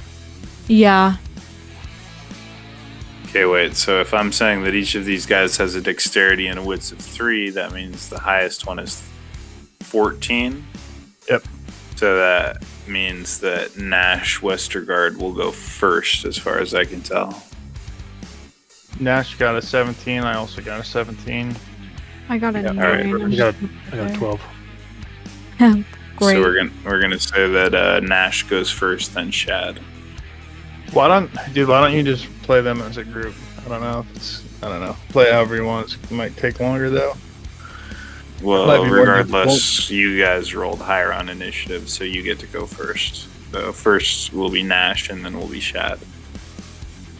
All right, I'm gonna, run over to them, spend 1 blood point to bring out my claws and slash at the first dude. Okay, so you attempt whoever there's a gun. You use a point of vitae to extend your claws using the discipline of Protean. You extend 3-inch black claws out of your fingertips and you slash at the leader of the bikers of the Cascadia Warriors. Difficulty? 6. We'll call it 7 because they're resisting. Nice. Well, so okay, whatever. It still We'll would have call- passed. We're gonna call it 6. Fuck it. So you manage to hit, and you slice through his leather jacket and across his ribs, exposing bone, and he bleeds. For 4, he cannot soak this aggravated damage, so he takes 4 damage. 3 damage I roll. Okay, yeah, there you go. He takes 3 damage. So blood is kind of spurting. You can see that his ribs exposed under his leather vest from where you slashed him. Now it is Shad's turn. All right. Okay. 1, 2, 3, 4, 5, 6, 7, 8 against 5 plus 3. So I'm rolling 8 dice against the DC of 8 to see if I get my thaumaturgy. I've been rolling it incorrectly before. This way is marginally more difficult, but I'm going for an Inferno. Dice 8, difficulty 8. Damn, dude. All fails. Botched! Oh, that's not good. So you use your vitae Oh, yeah, it's and botched. attempt to channel a fiery inferno through your hands, but you are distracted by the chaos of the situation and the bloodshed that you're witnessing, and you temporarily lapse in your concentration, botching the execution of the spell and only achieving a searing pain in your own palms as though you had just touched an oven. Do I take any health damage from that? Yeah, sure. Take 1 for your critical fail. I say, oh, damn it. Now I'm really gonna kill you. Okay, so that's you two. Astra looks like rolled the lowest initiative. Yeah. All right, so the man on the left of the leader takes aim at what's her name again? Sorry, New Gangrel. Nash. Yeah, he takes aim at Nash with his Glock, and he has a firearms of 2 and a dexterity of 3. So he's going to roll 5d10 to try and shoot you with his Glock as you attack his friend.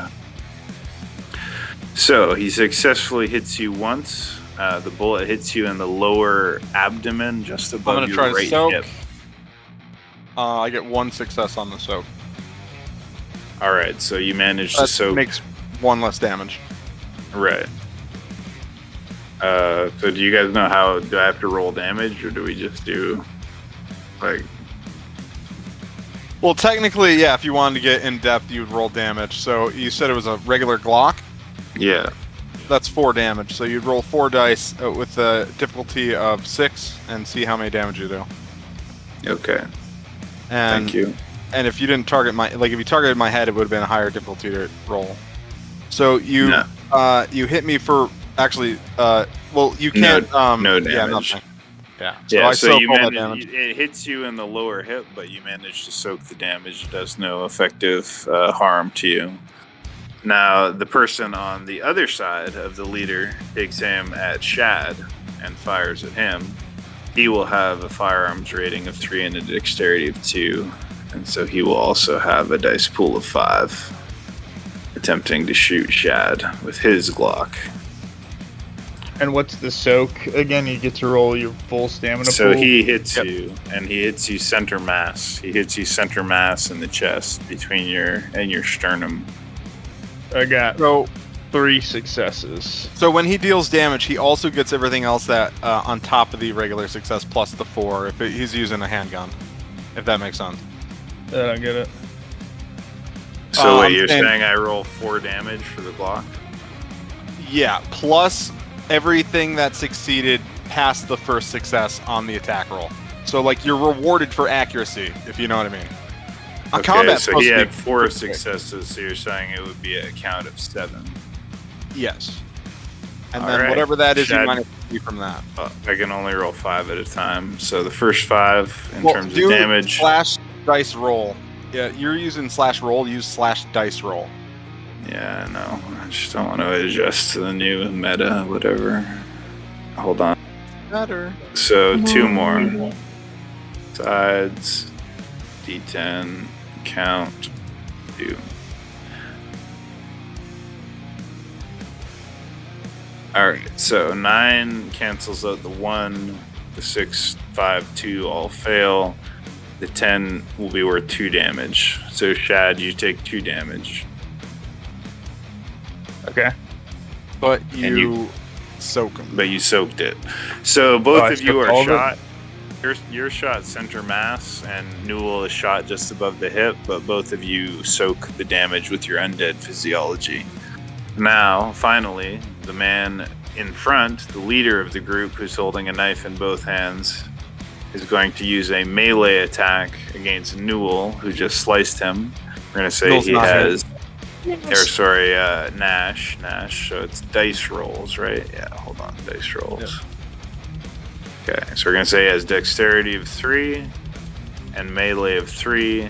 So his pool will be 6 and his difficulty will be 6. Yep. So he slices at you with both of his knives, switchblades that he has in both hands, and he does 3 successes. Okay, So, so how do we you'll roll add. his damage? Okay, so you'll add 2 plus. What'd you say he was using? Let me look up the weapon chart. Which, like knives, switchblades. That's ranged weapons. Where's the regular weapon type? Dang it. I don't have that chart up, do I? Oh wait, it's in the other one. It's in World of Darkness chat up at the top. Sorry, give me a moment. Success difficulty. Where did Zoo put it? I mean, if we can't find it, I can just hand What, wave what are it. you looking for, Nolo? I was looking for the damage for like other weapons, like blunt stuff, but yeah. I got it up Well, there. this is going to be lethal So if you damage, have right? If you have a club, Oh yeah, if it's a weapon strike. stake, whatever. Yeah. Oh yeah. Yeah. What is Edged it? weapons are lethal damage. So if It's the a Glock mortal. does 4 blunt, I can hand wave it and say the knife does 3 lethal. The mortals. 2 mortals? Yeah, I don't think, or do they do lethal? Yeah, I don't know. Well, they should be, yeah, whatever, lethal or whatever, but okay. Alright, so. All right, roll them damage, boy. 2. Well, no, you would have rolled the your extra successes, so you rolled 2 plus whatever the knife would have been. If that makes sense. Okay. 5 whatever. successes, well done. All right, I'm gonna try to soak that. Hold on, wait. Okay, 5 successes, alright. That was my roll. That was mine. Oh, that was your roll. Okay. That's Whatever. Whatever. Coming up. Well, whenever you deal damage, I soaked 1 damage. So I have to roll damage now? Well, I mean, you And what didn't do we- roll enough that one time. You only rolled 2 for damage when you should have rolled your 2 plus whatever else the knife did. How much does a knife do, Callan? It's strength plus 1. So what? Whatever the Okay, strength so is, say you I have add 1 die. strength 3, so 4. Okay, so should I roll another 4? Yeah, roll 4, difficulty 6, and then I'll soak 1 off of that. Alright. Okay. Nice.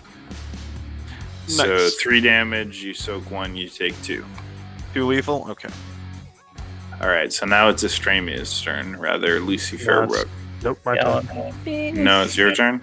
Yeah, it's my Okay. Yeah, Your turn, Kalen.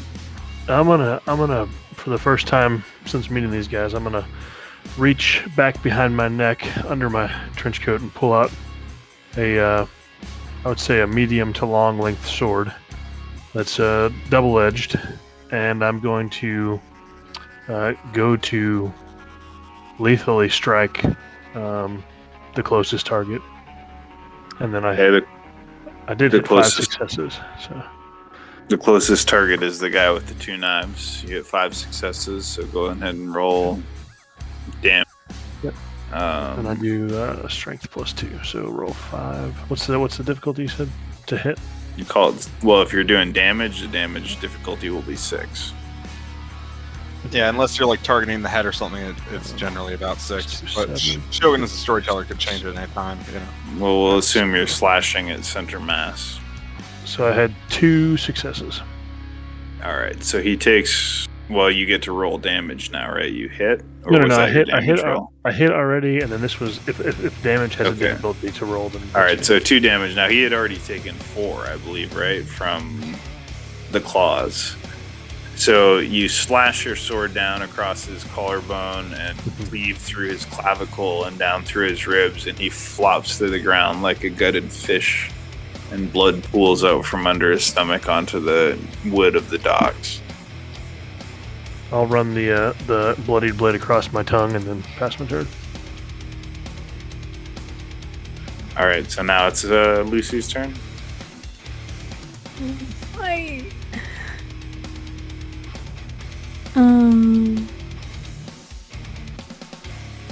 Let me see. I think they did roll damage. So. Well, the first guy has been incapacitated from the combination of the slashes and the sword strike. The other 2 are unharmed. Ooh. This is gonna be fun. While they are distracted with the men, she's hoping that they didn't notice her, and she kind of slunk off to the side and around. She goes after the other guy with the Glock, reaching to disarm him from the weapon he has. Okay. And So roll dexterity plus brawl or dexterity plus some other combat skill. okay. And we'll say that, and unless someone knows the specific difficulty, that a disarm will be a difficulty of 8.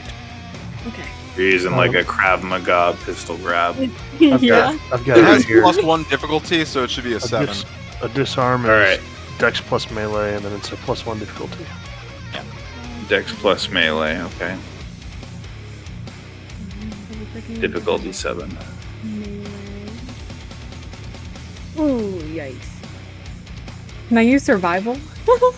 No, not in this Damn it. case. Damn it. Okay. Please don't get shot. Let's go! I failed! So yeah, you attempt to grab the pistol of one of the men with the Glocks, and he pulls it away from you, and you breaks your grip and pulls his pistol away from you.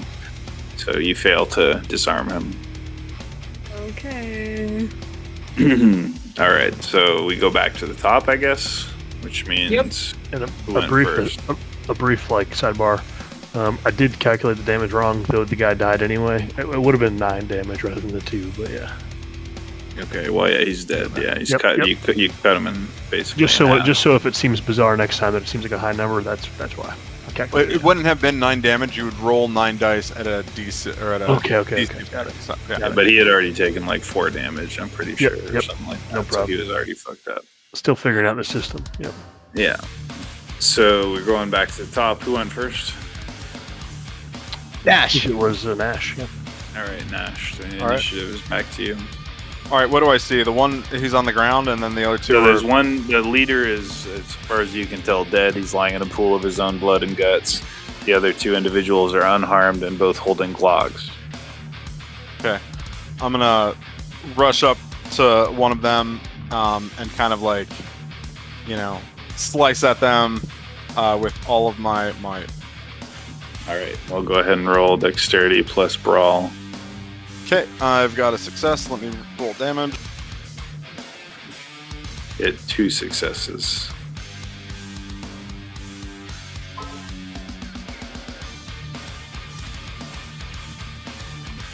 And then the damage is 4 plus. What is it again? Which weapon you have? Claws. Fighting with Protean claws. Claws Strength is plus one, right? Dex plus brawl, and the damage is strength plus 1. Okay, so yeah, it's 4 dice that I roll, and then difficulty 6, and ooh, I didn't deal any damage to him. Kind of All right, whiffed it. so you slash, but he kind of steps back, and you slice through his clothing, but you don't manage to land on his flesh. I'll get you next time, I say. So next up is who? Galen. That's me. Can I can do another attempt at the fire spell, right? I don't have to like the bots just cause me damage. It doesn't mean I can't use it. Yeah, you can use it again. You can try again. So Failed. you again use your vitae, and again you suffer 1 critical fail. So yeah, I guess take a 2nd point of damage. As Well, your that wasn't a hands are out. critical. This It one was wasn't just a regular botch. fail. Yeah. Okay, all right. Well, regardless, perhaps because of the previous failure, you're not able to concentrate properly, and the magic fizzles out as you attempt to channel an inferno, and like losing the track of the lyrics of a song, you forget the next syllable in the spell, and it dissipates. So that brings us to our antagonists. Yep.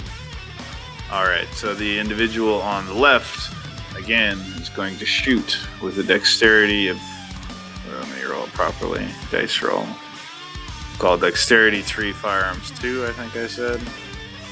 Whatever. Difficulty 6. Pool of 5. Shit. I don't know. Okay, whatever. Pool 5. Difficulty 6. So, shooting at Shad. Hitting on 6s. 3 successes. 4 d10 damage. Blunt. 2 great successes to soak. Difficulty 6, whatever, and wait, why is it not pool? Okay, yeah, pool 4.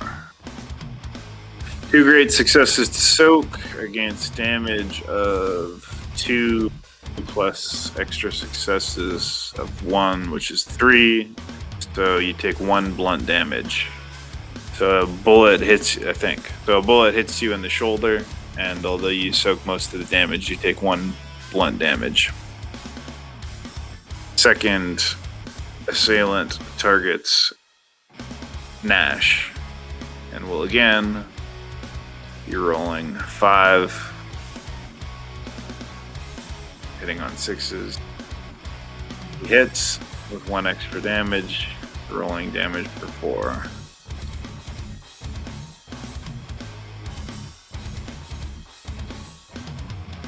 Block on 4. Critical success, you take 4 damage minus 1 success, so you take 3 damage blunt. So you are caught in the chest Blunt by damage? the plug, yeah. Because you take 2 for the 10, 1 for the 7, and 1 for the extra hit. Oh yeah. Am I closer to the knife wielder or the other additional shooter? The fielder is now dead, or at least out of the fight. Okay. The two remaining people are equally distant from you and wielding pistols. Okay. If I can get to the next one, I'm going to attempt to attack again. I'll describe how if I succeed. Alright, so I got 4 successes on a 6 difficulty. 5 successes, actually, because the 10 counts as 2. Okay, so 5 successes. So I'm going to kind of like run towards him, but then I'm gripping my sword. I'm going to motion almost like I'm doing a spinning back fist, but of course blade in hand, and then turn 180 degrees and like swing it right into the midsection of the nearest gunman. Let me roll some damage here. So we've been a nice pool of 9.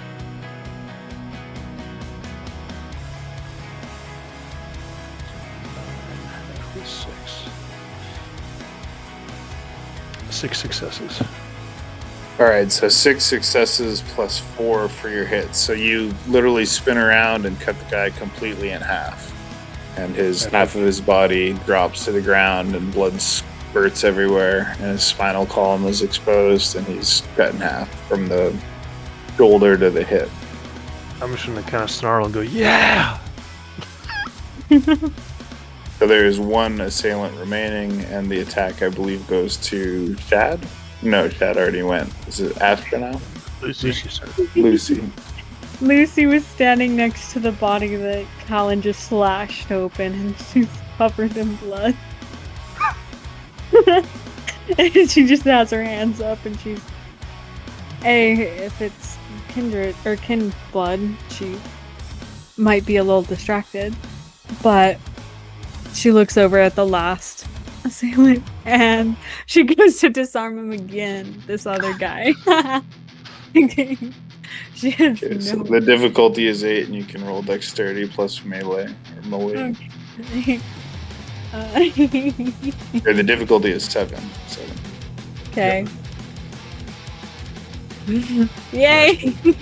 Okay, so you do a Krav Maga pistol grab, and you sort of circle in from the outside, grab the wrist and twist and pull the pistol out of the guy's hand, and you successfully wrench the Glock out of his grip. So I back up with it aimed at his face.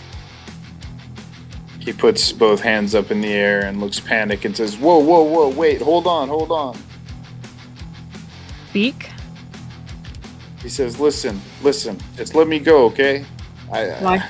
I don't care about this anymore. I don't want to die." That's crazy, dude. She we cocks should- the gun. We should say, why don't you run back to your Bruja leaders, this anarchist movement, and tell them that the Camarilla are not to be messed with. Tell them of what you've seen here, and we'll be back. He says, "I promise, I'll tell everybody.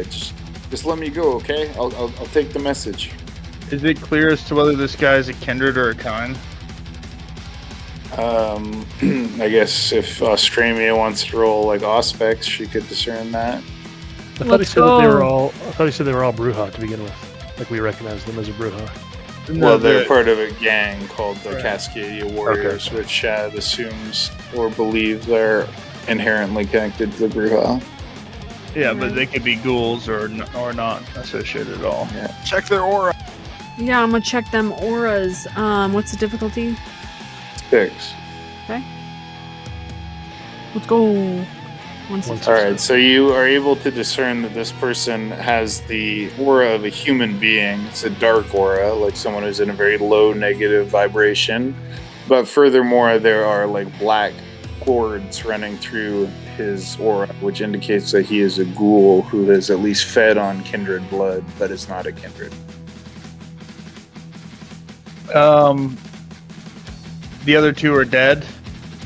Yeah, as far as you can tell. One is cut in half, and the other one is lying in a pool of his own intestines. All right. Well, I'm gonna slowly approach him through the door of the erstwhile battlefield and say, "Yes, but before you go, I just want to tell you one thing, and it's a secret."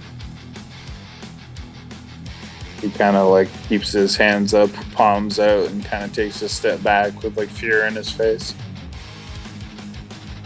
And I move in close to whisper something in his ear. Okay. And then I bite. All right. Oh my God. All right. Well, we'll just roll dexterity, and you will need a 6 to bite him.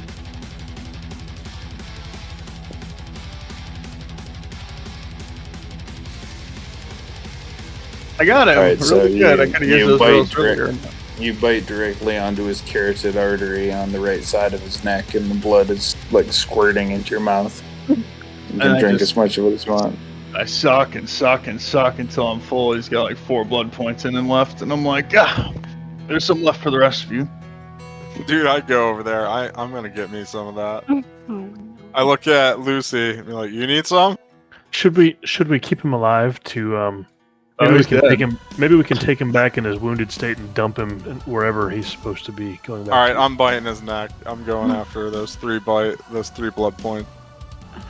As you were explaining this, Cal, I kind of like bite my mouth. I'm like, that's a good plan for the next group. The next group? Dude, She I'm gonna looked try over and at him. points though. So those like other people that were hanging around before we started, are they around still, or they've completely disappeared? No, there's still people like standing around, and a fair few of them are looking over at you and like watching what's going down, whereas like another group of them has not noticed what's happening and is still just sort of like partying and dancing, listening to music and drinking. But like, Wait, I thought we were outside. you're at the Yeah. docks. So like 4 or 5 people are like looking at you with like wide eyes. I did not expect people to be watching us. Oh, yeah, buddy. I approach them and start. Go ahead. With Lucy's aspects, can she tell what they are? The, The people watchers. that are standing The watchers, nearby, the they're observers, just yeah. they appear to be ordinary people.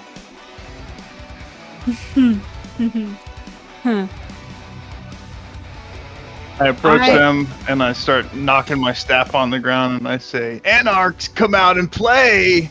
Oh god, he's crazy.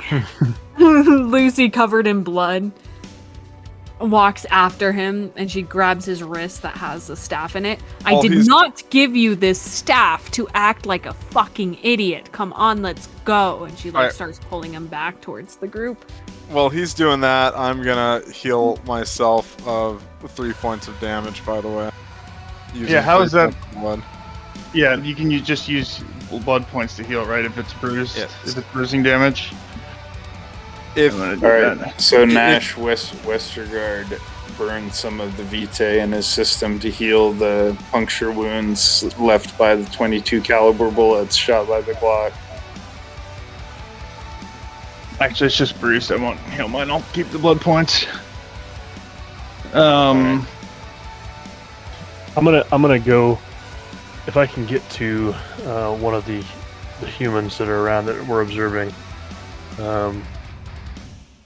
Nah, actually, never mind. I'm gonna scratch that. It's not gonna go the way I thought.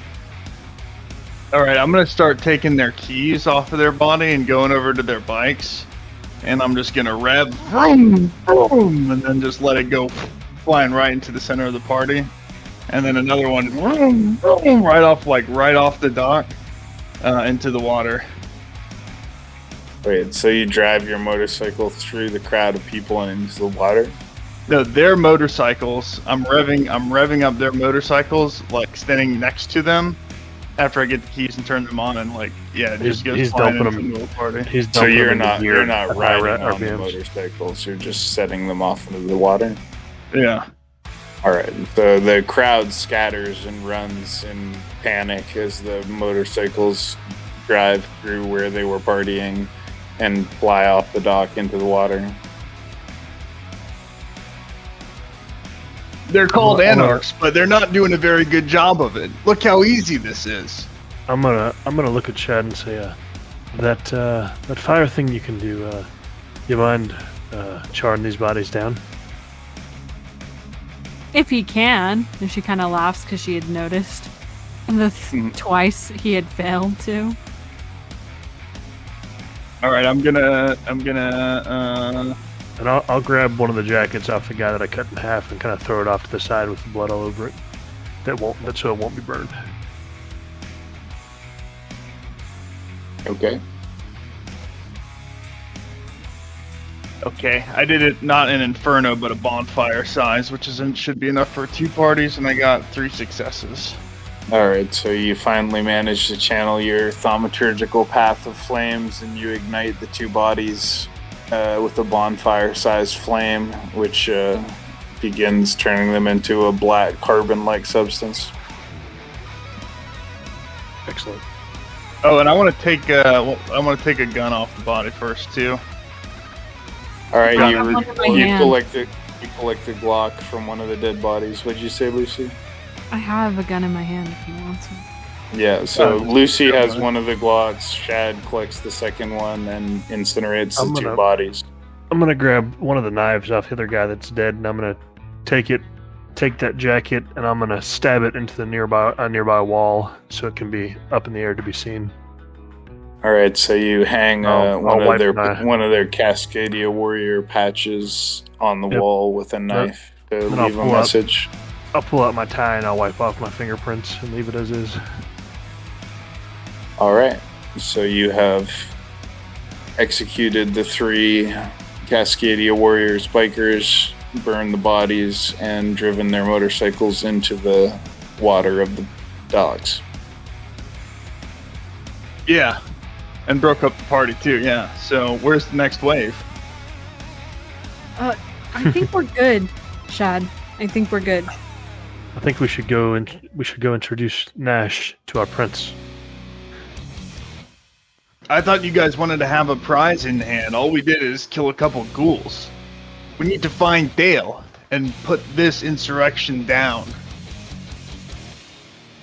I can get on board with that. Lucy kind of just sighs, still covered in blood. Okay. So if it doesn't sound like there are any bikes approaching or anything, I guess we can like go through the warehouses at the docks and look for any like kindred materials that would lead us to where the rest of these Brujah kindred are located or where they hang out in the city. Yeah, if we scattered Alright. them, Callan would like to investigate that area a little bit, maybe pick up any intel that he can.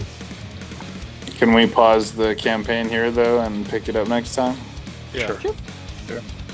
All right. Well, thank you guys for playing. Everyone takes 7 experience points. Great job role-playing, combat, everything. Thank you. Lots of fun. This will be uploaded with all other World of Darkness campaign sessions on the BitChute and YouTube channel for the Temple Mount Discord server. And if you want to play, just join us on the server and you can make your own character. Thanks, everybody. We will pause here and resume hopefully tomorrow or soon. I will kick out the Craig bot now. Goodbye, Mr. Craig.